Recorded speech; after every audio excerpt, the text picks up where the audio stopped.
What is going on, Team Boosted? If you are a long-time viewer of the channel, or if you're new here, this build's probably going to be exciting to you. Behind me, we have what used to be a Nighthawk 650. We picked this up in California for like 500 bucks back in the day. It is a 1985. We have not owned it that long, only a few years, but it's a runner, and you'll see that it's partially disassembled. I mentioned if you're a long-time viewer, you'll know that we started this project years ago, and then we've been letting you guys down ever since, but it's back, and we're serious about it now, I think, right? Well, at least for now. At least for now.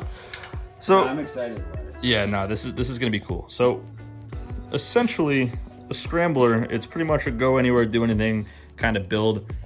We're modeling ours off of one that's pretty famous. It's Daryl's bike in The Walking Dead. The Nighthawk 650 is very similar to the bike that they used. I actually don't know if it's the same bike, but They used the Nighthawk 750. Very close. Did they? And Are you sure? I'm positive. Are you really positive? Yeah. Okay. But it was chain driven. Ours is shaft driven. Okay, well, the shaft isn't a big deal. That just means less maintenance, and we're gonna have to see how much angle we can get out of the back because it's gonna need more suspension travel than that. And we are team boosted, so we will be putting a tiny turbo on this bike. Blow through carb, tiny turbo. It's gonna be a good time. And then we're not just gonna build it, we're gonna test it. And we have a pretty intense desert mountain nearby. Before we get into the teardown montage, briefly explain what we have in mind. We're gonna do some upside down forks, pretty much sport bike forks, R6 perhaps. We have the CNC machine at the shop, so we should be able to make any kind of spindle adapter we need for that. And then we will be doing remote reservoir shocks in the back with a little bit more travel. We're going to be tidying up the rear end here. Obviously, we're gonna be adding a turbo. And then a smaller seat, very Scrambler style, and probably whatever gas tank we can throw on it. When we took this bike apart, we kind of lost everything, so this is all we got now. Well, we think we might have it at the shop, but we're not 100% on it.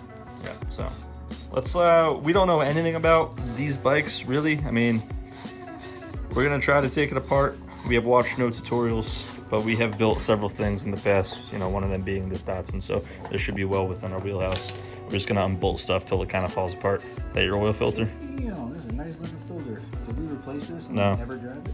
Maybe. Does that look brand new, actually? I mean, look, you can still see the paper. It's an oil filter. That's brand new. Yeah, we put that in, just never drove it. Well, it's got a little bit of browning up at the top. Maybe we turned it on with it. Maybe we didn't. I don't know. Maybe it's just oil starved and this whole thing is fucked. So what we're assuming we need to do first, and it's just logical, all the accessories coming off here. Especially ones that wrap around the frame. Like Especially ones that are filled with oil. Yeah, that too. Very cool. Oil filter. I wasn't oil. expecting that to come off. That's super modular and awesome, actually. That's your oil cooler. But they make It's just got a disc style. They make a lot of, you can buy something like the sandwich adapter for your filter for your car, so you could add an external one. That actually might be exactly what we use in this. I do not remember. I'd have to find them. Wasn't that on the last iteration? We have used them before, though. I figured out. What size wrench were you using? I mean, you can do it. I think you gave up too early. I'm gonna try it first. Well, if that doesn't work, then obviously you got This will work. Mjolnir. Alright. It's all about mind over body. It's all about hurting your hands. Holy shit. It's the main engine support. Nope. Nope. It's not worth it. It hurt, didn't it? It did.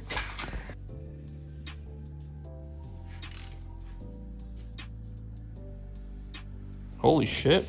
All right, maybe we need to think about this. Yes, it's spinning on this side. So someone needs to hold this side. That's what it is. So I was going to film taking apart some plastic clips, but I'm actually a little bit shocked that these original connectors from 1985 just didn't shatter. Yeah, I'm shocked too. Don't speak too soon though. Yeah, but look, it's like bending how it's supposed to. Yeah, which is a lot more than I thought it would do. Wow. Holy shit. Gnarly. I've seen connectors from like 2020 that just shatter into oblivion when you try to take them apart as intended. Pretty much all connectors. Mercury 3. Very nice. Look at that. Interesting about these shaft-driven bikes. I don't know if the modern one still uses this design, but so shaft-driven, right? It's got a drive shaft, but the housing for that is part of the swing arm in the back. I didn't know that. I thought, if I remember correctly, like the GS bikes, isn't that separate? Don't they have a swing arm and like this drive shaft thing, or is it integrated like that? I don't know. I just thought that was pretty interesting. I've never seen that. Well, I probably have seen it and just didn't recognize it, but I don't know. I think it's cool. It's obviously just half. This isn't single-sided. It's got this side too, but interesting. Yeah, the air filter goes held in by this funky little clip that you just. Oh, I thought there was like a hidden. Out. That looks clean. Yeah. I know we didn't replace this. I know we didn't either. Jesus Christ, look at that. I think the person we bought it off of probably just maintained it really well. Or did a very general tune-up to get it running and then sold it to us. Well, no, we can do that compression check. I thought there was a toolbox in here. No? No. You know, there is a toolbox, though, and you guys are getting this as bonus content. We will also be building this as a little pit bike for the desert. This is a CT-175. And its tool chest is intact, I believe. Yes, it is. What secrets does it hold? Pretty much everything you would need to fix anything on the bike, except for a spare spark plug. You should have that, but pretty cool. Second thought on that spare spark plug. They used to make these bikes, at least the 2-strokes. It doesn't actually have dual spark ignition. If you foul that one out, you can just switch it to this one. So there's your spare spark plug. So we finally got this huge bolt. Oh, hold on, it's getting tight again. I got just one end, right? Why is it that tight? Did I speak too soon, or is it getting wrapped around something? No, I mean, it's like halfway through the night. No, I'm gonna put the phone down. So this bolt situation has kind of just been a story this entire time. I did speak too soon. This was its fate. We can get a new giant bolt though. It is off, so we'll be able to tap it out from the other side. Guys, this video is once again sponsored by Omaze. If you guys are not familiar with Omaze, they give people the chance to win once-in-a-lifetime prizes, all while helping nonprofits make the world a better place. This sustainable approach to fundraising means that nonprofits can spend less time worrying about raising funds and more time servicing the needs of their communities. We love working with Omaze because they're always giving away really cool cars, and that's kind of like the theme of our channel. And work hard, guys. This one's no exception. It's a custom Baja forged Ford Bronco. The new Bronco just came out. There's a bunch of really cool versions of it. This is probably my favorite one yet, personally. When you enter for a chance to win the Bronco, you'll also be helping out a great cause. This time, it's Pelotonia. Pelotonia exists to engage, inspire, and challenge a community committed to changing the world by accelerating innovative cancer research. Since its founding, Pelotonia has raised over $236 million for cancer research. Funds raised will support innovative cancer research, including enhanced treatments and therapies, the next generation of research talent, immuno-oncology, and prevention and early diagnosis. So a great cause, no doubt, but let's talk a little bit about that Bronco. This is a custom Bronco, specifically a Baja forged custom Bronco. It's got the 2.7 liter V6 EcoBoost engine. It's a 10-speed automatic transmission, the 10R80, I believe. It's 4x4, of course. 330 horsepower, 415 foot-pounds of torque. Special features are too much to list, but include Baja forged crawler front and rear bumpers, rocks ladders, spare tire and swing mounts, ADV 5-inch fender flares, ram hood air with carbon fiber vents, and the list just goes on and on. So please check out our link and check out this awesome Bronco. So for your chance to win a custom Baja forged Ford Bronco, go to omaze.com/tboosted and enter now. Donations support the amazing work of Pelotonia. Let's get right back into the Scrambler build. I genuinely don't know how the fuck the shaft drive is connected. It might be spline on that side, and it might be. We take that side off and see if the whole thing goes like that. Disconnecting right here wouldn't do anything though. Because you see this connects all the way around. Oh yeah. It's So welded unless on. we were taking the rear wheel off, disconnecting this won't do anything. But What about- I think it's splined in here. What if we unbolt this like weird little hub that's on it? See? Yeah, I saw that. I was thinking about that. Let's give that a try. This is probably a little gearbox. Well, yeah, like a... U-joint type thing. Yeah, let's try it. Let's take it off. Direction. Let's take it off. With differential style. I don't know. Let's remove it. Okay. So Devin suggested that we just Google it, but now we're just gonna take it apart. Hopefully none of these bolts snap. It's probably just gonna leak a bunch of oil and not come off, but So that's how it is sometimes. It's how it be done. Sometimes shit just leaks and you don't really gain anything from it. Yo, did you know George R.R. Martin is a huge football fan? So he's got this blog it's called Not a Blog, and he talks about like House of the Dragon, like obviously, but he just starts it off by like talking about the NFL for a little bit. He's like the South Park episode where all the Broadway guys are Hooter Bros. Football fans. Yeah, so he's really into the New York teams, the Jets and the Giants, and they're actually winning this year, so he's fucking super hyped on it. Oh, now is it filled with oil? See nothing leaking yet. No, it does have an oil feed line going to it, but it has been sitting for a long time, so. So, Yeah. you know, I'm really hoping. Now it's leaking. Is it? Okay. Yeah. You know, I'm hoping this isn't the case, but I almost feel like back wheel shaft come out. Yeah, or engine disconnect, lift. See, that sounds way stupider. It sounds way harder. It sounds like the exact same thing as pulling a shaft out this way or pulling that off. Yeah, but it's also possible that we don't have enough range of motion to do what you're describing, where we definitely can pull the wheel off. Yeah. This wheel is one bolt and some shocks. Which is what I could. Well, you know, it's more fun if you do it this way. You leave it. It was more fun to try one time doing it this way, but now I don't want to waste an hour and a half trying to just. Well, tear a you've ring. gained the knowledge, though, to not ever need YouTube. You'll know how to do this exactly. Yeah, I don't know that yet though. It's true, but you'll learn. So we're defaulting to taking the back half of the bike off, which uses a hilariously large Allen wrench, which we happen to have for some reason. If you're new here, we have an entire machine shop, and we're just choosing to do this in the garage at our house because sometimes projects are more fun this way. Devin, before you remove the pass-through giant Allens, I want to see how much suspension travel we can get out of this. That's why I started with these. Because as a scrambler, we want it to have some off-road capabilities, and it's pretty much bobbed out right now. We're gonna need a little bit more than that. So let's see how much travel we get. Now, if we modified the rear here, which I don't want to do, it could definitely squat down even more than that. Holy crap. Bobber build. Yeah. Bob it out. All right, let's see where the wheel lifts off the ground.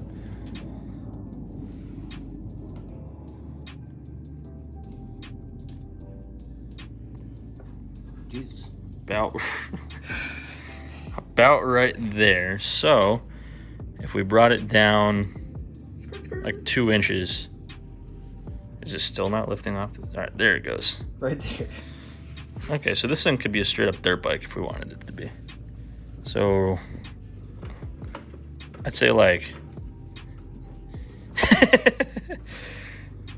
I mean, even if we started it 2 inches after its maximum travel limit right there, man, we're gonna have to measure that. So I think we can get, that's at least 6 inches of travel in the rear. Big ass nut in there. There's one more on the other side, and then we should be able to remove the back of the motorcycle. And then with that out of the way, what? What'd it do? It's a different size. It's a different size? Why would it be a different size? Oh, it's very small. Interesting. We've got an interesting problem here. This nut that's on here is locked on this Allen in here, and there's a Honda specific tool for that, obviously. So our plan is we're just gonna make one by marking where the notches are and then just cutting the extra metal on that away.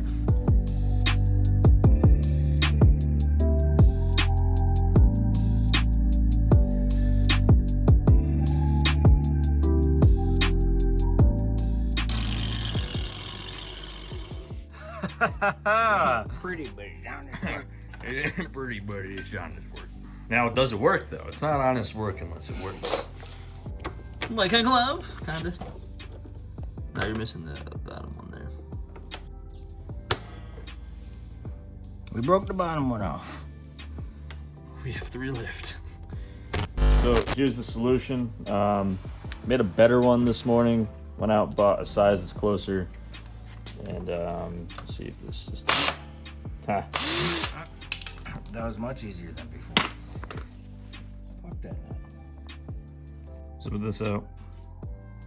This should be completely disconnected. I think we just pull this back now, but that might not be how it works, but it doesn't look like there's anything else holding it in.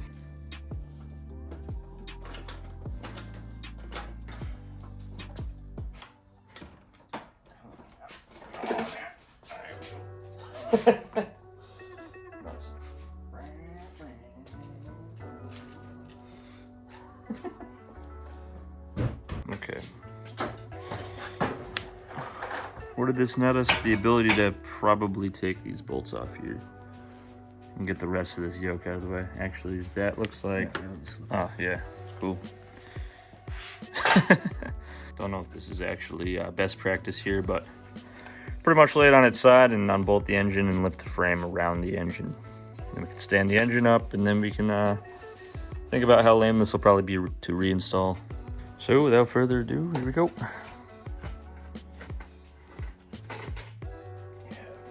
We're gonna take these off just to make it easier. All right, so with more ado, this is how the pros do it, no doubt.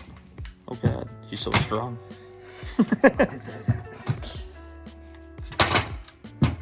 Why is it trying to come out the other way?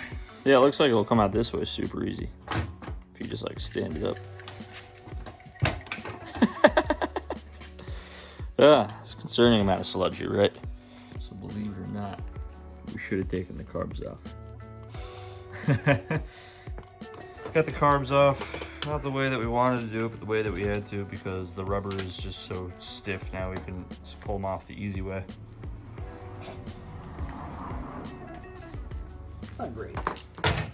It's almost there, Devin. It's a little bit more, it's like the ultimate couch through a door frame. Is it more or less rewarding? Yes. much less. I don't get to chill on it afterwards. We can make a sweet chair out of it. Oh!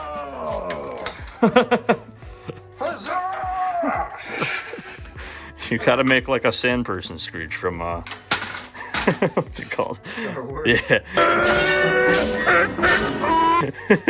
That's what they do with the guns.